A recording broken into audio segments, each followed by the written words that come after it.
திருவண்ணாமலையில் பயங்கர இடி மின்னல் தாக்குதல்.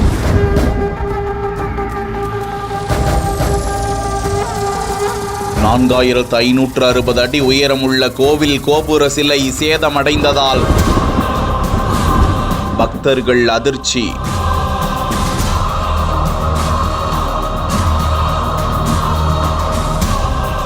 திருவண்ணாமலை மாவட்டம் 4560 அடி உயரமுள்ள பர்வதமலையில் 2000 ஆண்டுகள் பழமை வாய்ந்த பிரம்மராம்பிகை அம்மன் மல்லிகா அர்ஜுனேஸ்வரர் கோவில் அமைந்திருக்கிறது. இக்கோவிலுக்கு பௌர்ணமி மற்றும் அமாவாசை பிரதோஷ தினங்களில் அதிக பக்தர்கள் வருகை தந்து சாமி தரிசனம் செல்கிறார்கள். இப்படித்தான் கடந்த 2010ஆம் ஆண்டு இதுபோன்று வந்த பக்தர்களில் 4 பக்தர்கள் மலை உச்சியில் சன்னிதானத்தில் சாமி தரிசனம் செய்ய சென்று கொண்டிருந்த போது பயங்கர இடி மின்னல் தாக்கி 4வரும் பலியானார்கள்.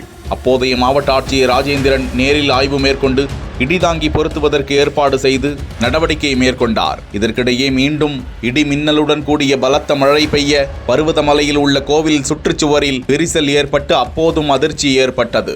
சோலார் விளக்குகளும் சேதமடைந்தன. இந்த நிலையில் பர்வதமலையின் உச்சியில் சன்னிதானத்தில் 2 இடிதாங்கிகள் பொருத்தப்பட்டன. இந்த நிலையில் தற்போது ஏற்பட்ட இடி மின்னல் தாக்குதலுக்கு கோவில் கோபுரத்தின் உச்சியில் இருந்த சிலை சேதமடைந்திருக்கிறது.